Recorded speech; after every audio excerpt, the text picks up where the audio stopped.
I'm Simon Johnson, and I've got something brilliantly new for my lunch break, and you're invited. Join me, plus an awesome special guest each week on The Late Lunch, where we'll be discussing everything from delicious lunchtime recipes to amazing customer stories. Let's see who'll be joining me this week.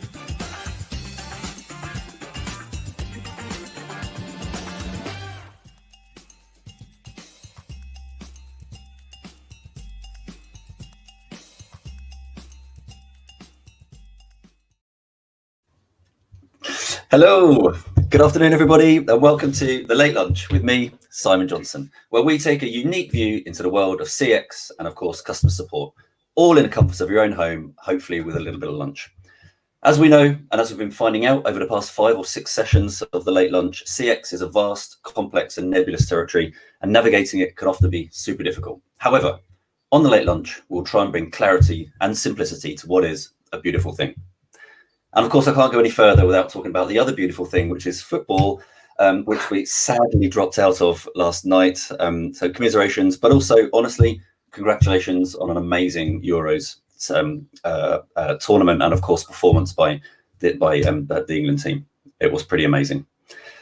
Well, as well as debate and, of course, insights alongside our special guest, who I will introduce very shortly. We'll also be running our usual CX trivia quiz, where we, of course, get experts to compete for the top spot of the coveted Late Lunch CX Champions League, which I'll come on to show you in a little while.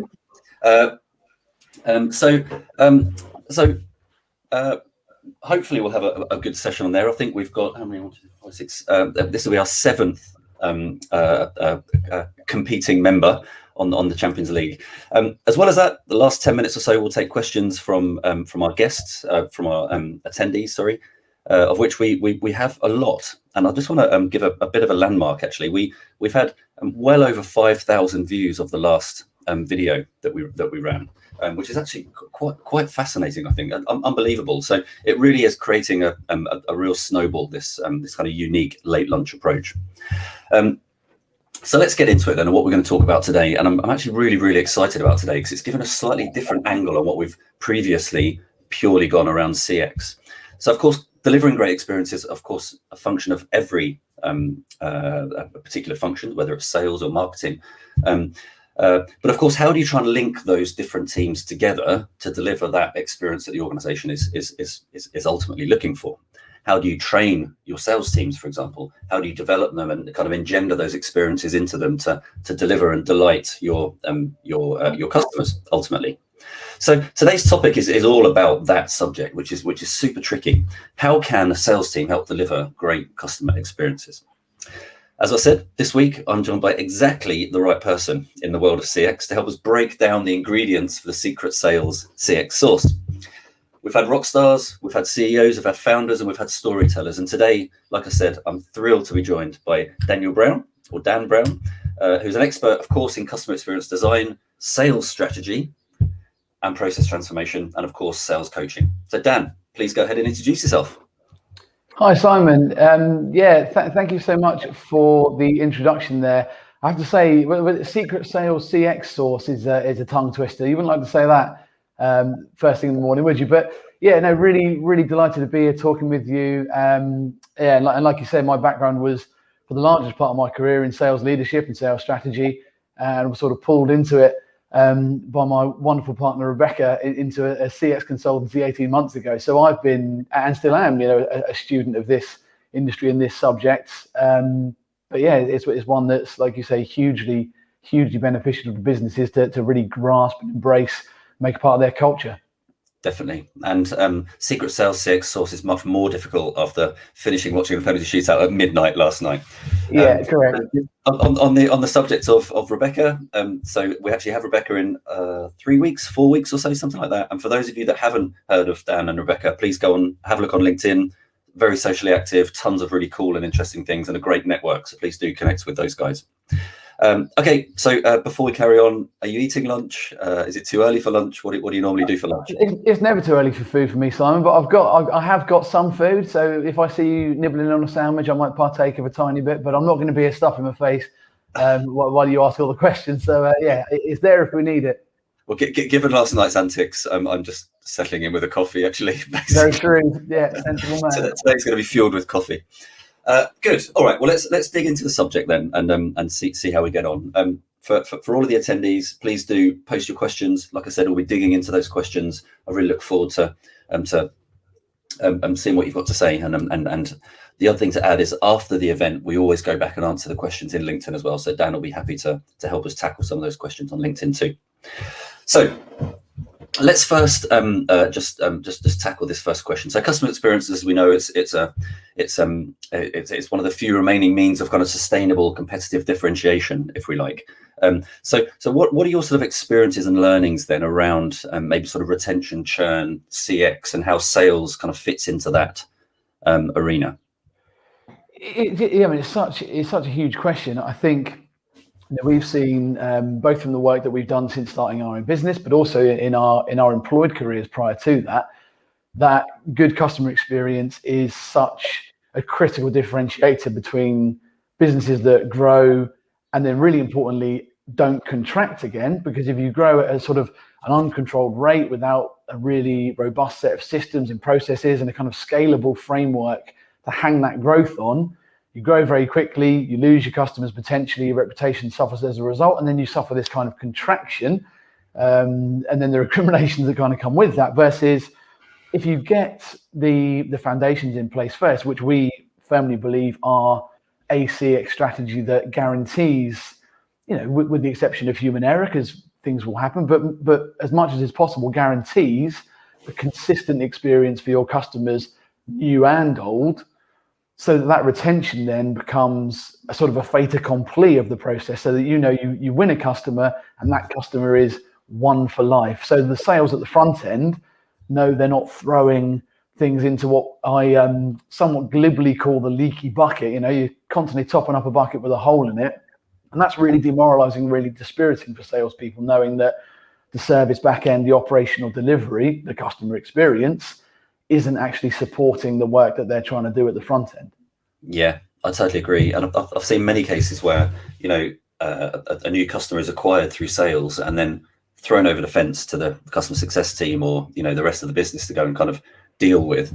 How do you or how have you seen like businesses maybe, not just throwing customers over the fence to be dealt with? How do you sort of link together those different teams? How do you get customer success, customer experience, sales, account management, or they're all kind of customer related roles, but how do you get them all, singing off the same hymn sheet as such? Well, I think just looking at it initially, I guess, from the sales function and the role that sales play in that, I think it's really important that a sales team, if they're going to be effective, and like you said, they're going to be contributing to a positive CX, is that they kind of have to be sort of mini experts in every bit of the business. So they can't just know what the product sheet says. They have to know actually how the delivery team or the operations team pick that contract up or pick that scope of work up and see it through. So the salespeople really do have to know what's going to happen next for the customers and what's going to be ongoing in their journey, because we talked about this previously. I think, for me, one of the worst things when I've been a consumer is when something happens that I wasn't expecting or doesn't happen that I was expecting. So it's really critically important that the sales team know what the customer could be expecting and communicate that to them, but also that they don't just kind of drop them into this sort of chasm between sales and operations, that they kind of hold their hand through it into the handover to maybe a different department to deliver the project. Because we've all had that feeling where you've built up what felt at the time like a really great rapport with a salesperson. Yeah. And the second your name's on the contract and the money's in the bank, they're gone. There's just a kind See of you later. That's it. There's a puff of smoke and they're gone. And I think avoiding that is really important. but like all things, or most things in business, it comes down to communication. So the sales team and the delivery team and the marketing team, all making sure that they're working from up-to-date information, that the operations team know what the sales team has promised, and are there any special measures that have been put in place for that client, and just kind of empathizing with your internal customers, your colleagues in different departments, so that you know what their pain points are, and you're trying as best you can to avoid those. Yeah, agreed. And so it sort of sounds like really it's about consistency, how you get consistency across those teams. What are your thoughts then on sort of CRM? So many times you see these kind of shadow IT. There's kind of Google Sheets everywhere. There's different sort of lists that people have. How does CRM underpin this consistency that we're potentially talking about here? I think it's one of the key pillars in the overall success of an organization, almost of any size. Yes, if you're a one-man band starting out, you probably don't need a CRM at that point, but as soon as you start to scale and you bring in team members, you've then got to backtrack and transfer all your data over. I mean, I'm like evangelically passionate about CRMs being used by sales teams and as a tool to drive better customer outcomes. Better conversion rates and better sales processes at the start of the business, absolutely. But in terms of that continuity of information and data through the business, for operations to be able to go in and just look at the notes, look at the quote, look at what the customer job card or the customer page on the CRM system is saying, is so important. We do a lot of sales strategy work with our clients as well. And really, the first question I ask when I'm doing a discovery call is, have you got a CRM system? And if so, what is that CRM system? Because having anything in place is better than nothing, but there's obviously a huge degree of disparity between a best-in-class CRM and something that's maybe a bolt-on to an ERP system or an accounting software, which kind of I see in some businesses as well. So yeah, I think when you reach a certain point, it's almost impossible to have a really high-functioning sales system or department and a consistent customer experience without a CRM in place. Yeah, I'd very much agree with that. And as I mentioned in your experience, one of the things that you're very positive about is sort of designing this customer experience strategy, like designing the customer journey, so to speak. So how do you make sure then that when you implement a CRM or you already have a CRM, that it's actually thinking about these different departments? You're actually considering this is not just about making a sale. This is about, all of our touch points with a customer. That's ultimately what a CRM. Yeah, it's a really great question, and I think you kind of get into the crux of why some transformation projects, CX and otherwise, succeed and some fail. And I think it's that risk of things being designed or developed in a vacuum, where one department goes, "We need to achieve this for us, so we'll make that work for our little bit," and you kind of take that out and you try and plug it into the wider gears of the bigger business, and it just grinds the whole thing to a halt. So I think, at the very least, the tangential department, so marketing on one side of sales and operations and delivery on the other side, need to be stakeholders in the design of that strategy, whether it's a sales strategy in its entirety or just the implementation of a CRM. But if you get the sales team with the sales director at the top going off and procuring a Salesforce system a CRM system and putting it in place without thinking about how that data then feeds through or how that works in terms of the way marketing is going to be done, it's gonna fall apart. So we take the approach when it comes to the CX strategy design that you have to ensure anything that you think is happening to your customers, you double check. So actually talking with our clients is a huge part of our process. But then you apply that same logic internally as well. So rather than going, okay, we think operations want their data in this format, so we'll put it into our system like that, actually get them involved and say, how do we create this data in our system so that when it plugs in back into what you guys are using, that it actually works for you? Yeah. If in doubt, ask. That's kind of our mantra, really. Don't make any assumptions. Ask the question. Find out for sure.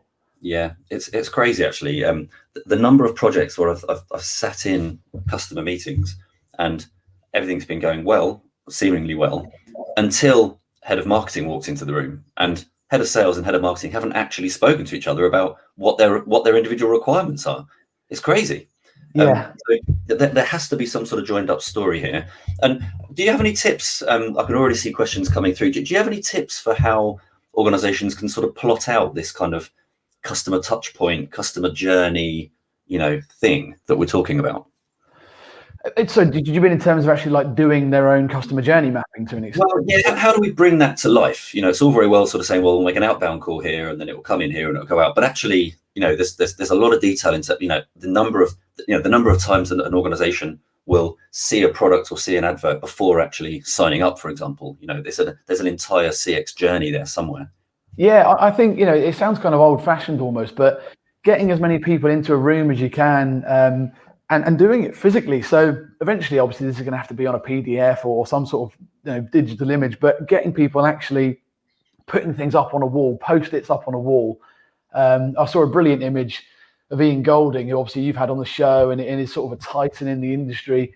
And it was earlier this year, and he shared a little photo of him in his car with his like goodie bag of CX tools, and it was just like a million Post-it notes and loads of pens, and that's it's so effective because it just getting people up, getting people physically animated for whatever reason makes it more likely that you get a bit of buy-in and you get a bit of enthusiasm. So actually bringing in people from different bits of the business and getting them to map out what they think is happening to the customers. And it's really important to note that it's not about internal processes. So at this point we do this or we do that.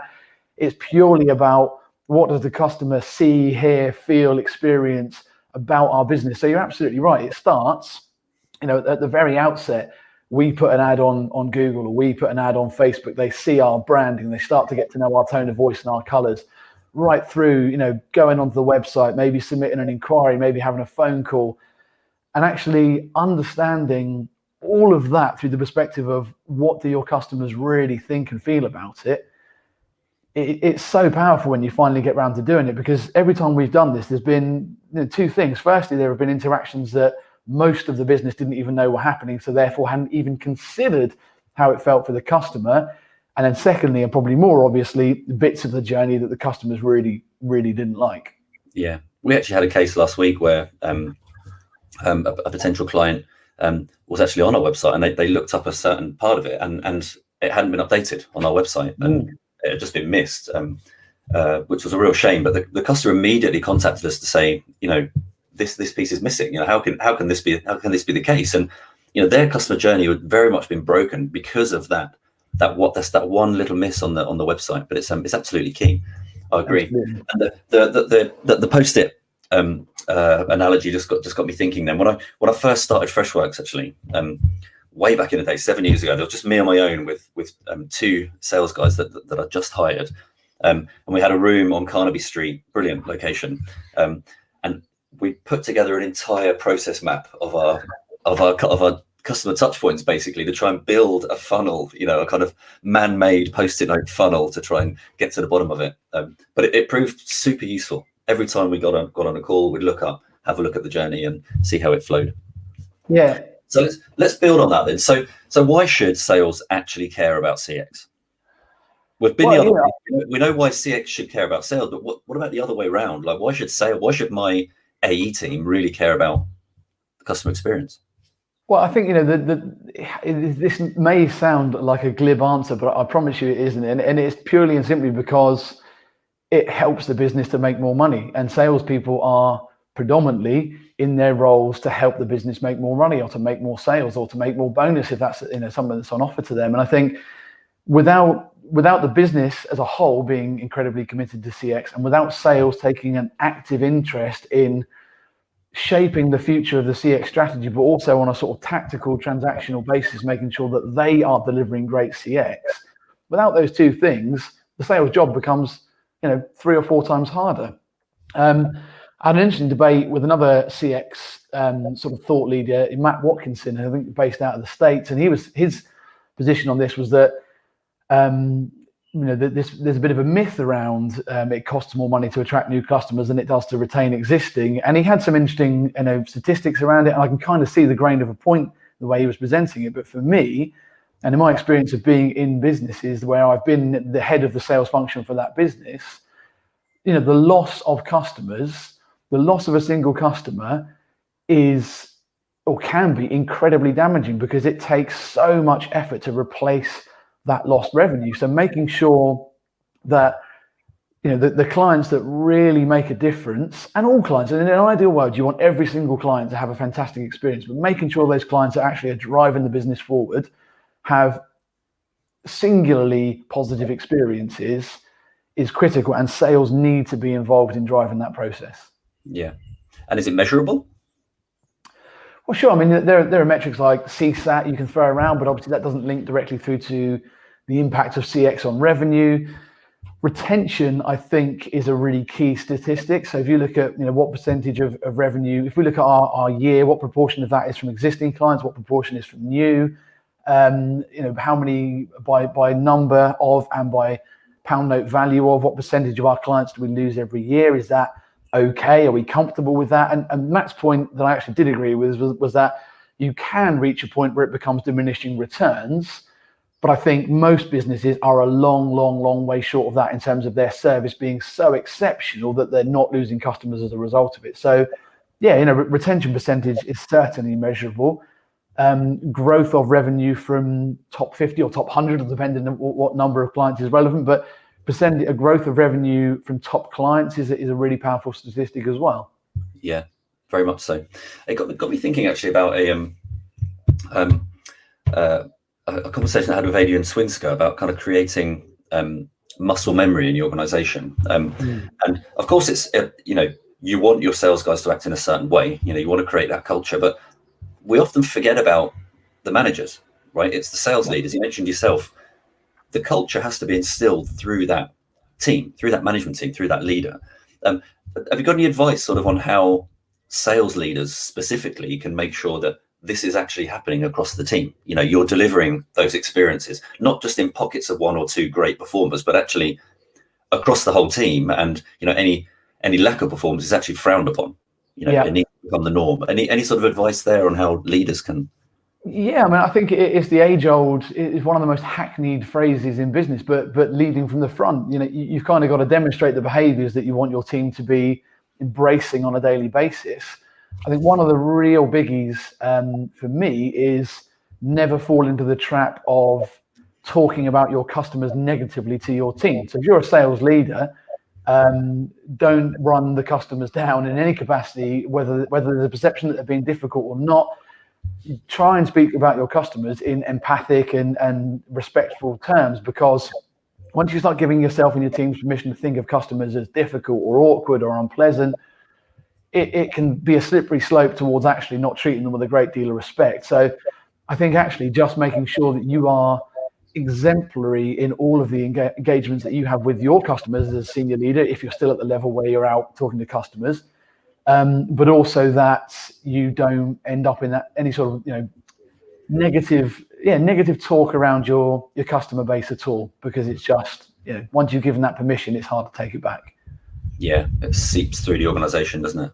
Yeah, and I think my view was almost, and it wasn't always, so I think a really good sales leader has to be prepared to make themselves a little bit unpopular at times, and I'll justify that in a second, because I think sales has a vested interest in the performance, probably uniquely so, of every other function in the business, because if any other function isn't performing, it impacts sales potentially. So I think a really good sales leader should be prepared to reach into other functions and say, right, this is causing us a problem. The way we're doing X, Y, or Z is impacting customer experience, which is impacting sales. So I'm now asking that we do something about this. So I think really championing CX in every department across the business as a senior sales leader is probably something we should all be doing. Yeah, completely agree. Perfect. All right. Well, I think that's the perfect segue then for us to jump into the quiz, of course. Oh gosh, here we go. Which I was planning on calling the Euros finals, but I'm going to stick to the Champions League, to be honest. Right. So let's have a quick look at who's on the scoreboard then. So you can see your mate James Dawkins here at the top. Smashing it out the park, isn't he, up there? Leading the way. Yeah. Ian Goulding, tough time last week. Any ideas where you might be? I mean, as long as I'm not dead last, I'll be not unhappy. So anything more than 4 then, and we're Yeah, anything more than we're gonna be 50%, satisfied. I'll feel like that's if Ian Golden got 5 out of 10, then if it's good enough for Ian, it's good enough for me. So I'll take that. Okay, perfect. All right, so we need to set the timer, please, and we will get this thing going. We'll get off the road. So we've got 90 seconds on the clock. Yep. We'll fire through as many questions as we can, see how we get on, and my team will help score and get us ready. Okay. Are we all set? Yep. Think of this like a penalty shootout last night. Excellent. That's calming me down a treat. Yeah, exactly. First up, Harry Kane, just to get us off to a good start. All right.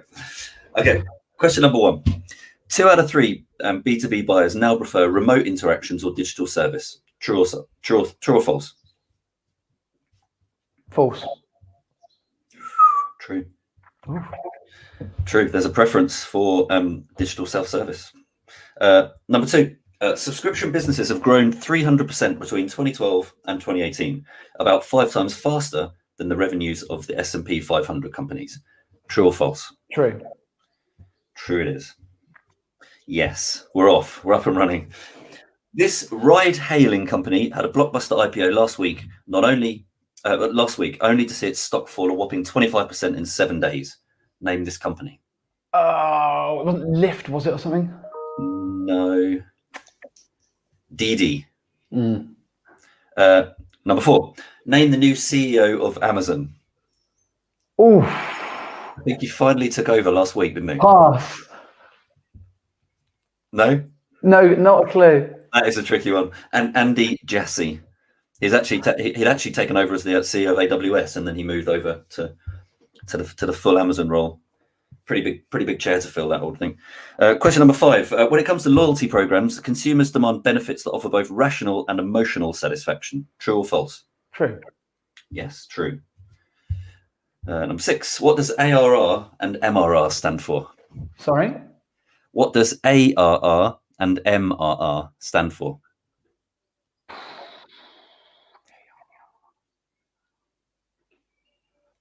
Don't know. Automatic retail response, manual retail. I've no idea. Annual recurring revenue and monthly recurring revenue. Oh, I've never heard that in 15 years of sales leadership. Oh, that's our SaaS measurement. It's all SaaS, that is actually pure SaaS. Question 7. 80% of people prefer buying from and into the brands whose actions align with their beliefs and values. True or false? True. Yes. Yeah, and becoming even more true, I think. Number 8. Which UK supermarket chain recently accepted a 6.3 billion takeover bid by the US investment group led by Morrison's? Yes, nice one. Right, last one. We've got time up. Yeah, we've got one more, and it's actually quite a critical question, so we'll finish on this one. It's a critical point based upon your aspirations from earlier. Gen Z users now use TikTok more than Instagram. True or false? True. True it is. Yeah. Finished on a high. All right, where do you think you finished? I think I gave it away. I was going to say it felt like about 5. Yeah, you've drawn level with Ian Golding. I'll take it. That's all right. Yeah, exactly. That's a pretty good position, I think. Nice work. Good. All right. Well, you scored more than we did last night in a penalty shootout. So yeah, absolutely. You know, 10 shots though, to be fair. What's that? Yeah, true.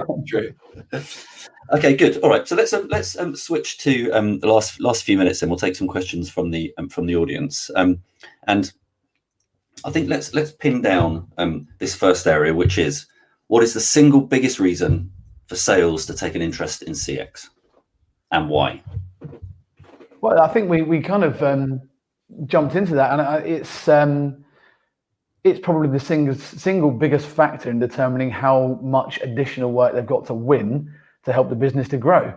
I think it's absolutely critical, therefore, that sales can have confidence in the CX of the business, but also that they're taking an active role in delivering that CX. And I think it's that understanding that CX starts way, way, way before the delivery of service or product, starts before sales get their hands on the customer as well. But sales play a critical part, not just in the CX of their bit of the journey, but how the customer perceives the CX after the sales part of the journey. So the handover and the consistency and the expectation setting by sales is critically important. Yeah, Agreed. Do you think more so new business or existing farming business? It's a good point, actually. I think that there's we could do a whole hour on that, I'm sure. I think it's important, obviously, with a new client doesn't understand the process, that they're told all the things that are going to be new to them. But I also think it's important that existing customers don't feel like second best in terms of the outreach and the support because of the fact they're not a new customer. So probably don't need to tell an existing customer exactly how something's going to work if they've done it 100 times before, but still ensuring that they feel valued and feel confident is critically important. Yeah. And then maybe just one final area then. So how can organizations create a unified view basically of the customer across the full journey? How can you do that through CRM? What's the kind of process that people need to go through to get to that, holy grail basically? So, I think I would, and I might be prepared to be challenged on this, but I don't know if you can create a unified view in any single place. So a CRM probably isn't going to give you everything from start to finish. I suppose there's no reason, if you're using a CRM for your marketing outreach as well, so you get feedback on how people are engaging with you pre-sales, obviously then you've got the sales engagement mapped out on there, and this is where it comes down to the sales team to be taking comprehensive and consistent notes and actually commenting on what the clients enjoyed about the process, and really using that to build a bank of data that actually makes sense and drives decision making at later parts in the process. I think then if you had the service desk or the help desk element wrapped up into a CRM as well, so if you've got feedback questionnaires or feedback software or account management outreach, whatever it might be, if you can start to build the service ticket and the feedback score mechanisms into your CRM as well, then yes, you probably can get a pretty good and fairly unified view across the whole journey. But most businesses don't do that, in my experience. But it could be, that's how you do it, is you need to get the pre-sales, the sales, the feedback, the service help desk into that one system with a continuity linking it to each customer throughout. Yeah, agreed. And I think just to add into what you're saying there, we should also be very, very wary about what communication is going out to the customer, which ultimately is what's driving the CX. So many times I've seen a message going out from sales, look at this great offer we've got, 1 week before the end of the quarter, followed up by, a customer success person talking about, we'd love to upgrade you on this particular plan. And then suddenly there's a marketing message going out about, something else. That has to be very, very unified. And I think that is definitely achievable through CRM, but it's important that marketing are using the same CRM and not something, completely separate and siloed in another team. Yeah, I agree. And I think it really does depend on the size of the business. And I think I can accept that in a really vast and maybe multinational business, it's challenging. But in SME sort of volumes and sizes of business, having a sales and marketing director, just one person who kind of actually understands what both of those channels are doing, can really help with that. Now, like you said, it's not going to be possible in an Amazon or something like that. But if you've got few locations, maybe 500 or fewer people, I see no reason why those two functions shouldn't be overseen by a single person or a single team. Yeah, agreed. Awesome. All right. So let me just sort of summarize. So I picked up some really good points there. Some great pieces. First thing, I love the idea of sales guys being mini experts, understanding what's happening across the different functions. And you're totally right. Actually, they should understand what's going on in marketing, what communication is happening. They should understand. Okay, these particular customers are trending red. We need to do something about it. We can't be, we can't be sort of lapsed in our messaging that's going out to the customers. So that's a great idea. I love that. So second thing is around CRM is all about consistency. If there's consistent, if it's up to date, it's diligent, it's being used properly by the organization, your reporting should be there. It should be the place where the organization goes for consistency. Basically. Absolutely. Yep. And then just that final piece I picked up on, which I also love, is just leading from the front. It doesn't matter if you're a VP or a C-level or perhaps not even a senior leader, but if you're a leader, you should be setting the scene. This is how we expect to work with our customers. This is the level that we work at. And by the way, look at me. I'm being positive, empathetic, and respectful to our customers, basically. And that needs to be filtered and distilled throughout the organization. Yeah, completely agree. Love that. Cool. Well, on that note, I think we're sort of broadly at the top of the hour, or the bottom of the hour, but we're out of time, unfortunately. So firstly, I'd just love to thank all of our attendees. Again, we have thousands basically Wow. reaching out and joining in with the conversation, which is absolutely amazing. So please keep an eye out for the live link that will be out on LinkedIn, and please share it. Much appreciated. I'm actually going to be away for the next couple of weeks, a bit of a staycation in the UK. So I'll be back in a few weeks with the next edition, which of course will be with Dan's partner, Rebecca. So we'll get the other view and we'll make sure that everything Dan was saying was truthful, which will be awesome. She'll definitely get more than 5. I'm telling you that. I'll take bribes for the difficulty of the questions. And of course, thanking our guest today, Dan, for a really great session. And thank you also for logging in after the England game, which I know was tricky for everybody. But just thank you for spreading that the wisdom and learnings there. It was a real pleasure talking with you, Simon, and great to see such engagement from your audience as well. So yeah, thanks for having me. Awesome.